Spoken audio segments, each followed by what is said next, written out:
मौलाना के यहाँ पीटीआई का डेलीगेशन आ गया और ये बहुत नामुमकिनात में से सियासत को पाकिस्तान में इम्कानात का खेल ज़रूर कहा जाता है, लेकिन इस हद तक ये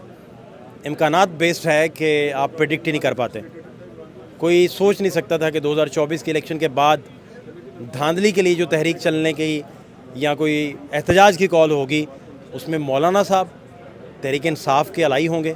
या कम अज़ कम तहरीक इंसाफ का डेलीगेशन खुद चल के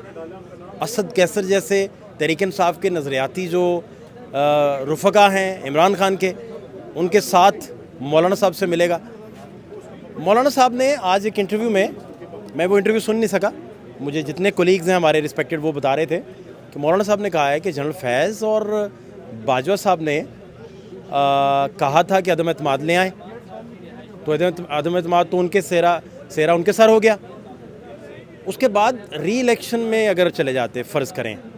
ये मैं कह रहा हूँ, यहाँ जितने भी एनालिस्ट हैं वो ये बार बार बात कर रहे हैं, री इलेक्शन में चले जाते तो शायद कुछ बंद बांध लिए जाते।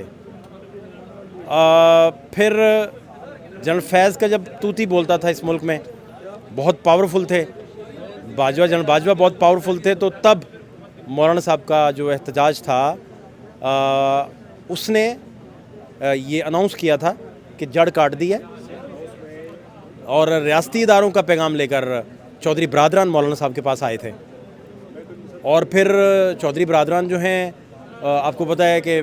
चौधरी परवेज़ लाई फिर इमरान खान साहब के साथ चले गए, दुआए खैर इधर हुई, ज्वाइनिंग उधर कर ली, जाती उम्रा के लिए, जरदारी साहब के लिए इवन अगर उनका मुसालहत कार्ड ना चला मौलाना साहब के साथ तो बड़ा टफ़ टाइम देंगे मौलाना। बहुत हार्ड लाइनर हैं, और इनकी ब्यूटी ये है कि तारीख़ के जब लेफ़्ट साइड पे भी खड़े हों तो दलाइल से साबित करते हैं कि ये राइट ही खड़े हैं, और जब ये राइट साइड पे खड़े हों तो तब भी ये साबित करते हैं कि ये राइट ही खड़े हैं। और सबसे बढ़कर जब ये पीडीएम की बातें सरगोशियों में करना शुरू कर देंगे, जैसे कल गालिबन नून लीग के किसी सीनियर रहनुमा का बयान चला था, उन्होंने कहा कि हमें तो मौलाना साहब गाइड कर रहे थे। 2021 की दिसंबर की जरदारी साहब की तकरीर मौजूद है जिसमें उन्होंने कहा कि मुझे पैगाम आया, और वही मास्टरमाइंड थे, वही लेके चले, लेकिन महवर और मरकज़ पीडीएम का मौलाना साहब रहे। अब ये सूरत हाल किस तरफ जाएगी? असद कैसर अपनी तरफ से हार्ड लाइनर है तहरीक इंसाफ के, क्या खान का पैगाम लेके आए होंगे, वर्किंग टर्म्स आपस में क्या डिसाइड होंगे। एहतजाज की कॉल अगर होगी तो मौलाना का एहतजाज तहरीक इंसाफ के ख़िलाफ़ होगा, क्योंकि केपी से तो तहरीक इंसाफ जीती है, मौलाना साहब भी तहरीक इंसाफ से हारे हैं। तो फिर ये एहतजाज और ये धरने की कॉल्स किसके ख़िलाफ़ होंगी? फ़ात शहबाज खान को इजाज़त दीजिए, अल्लाह ने के बाद।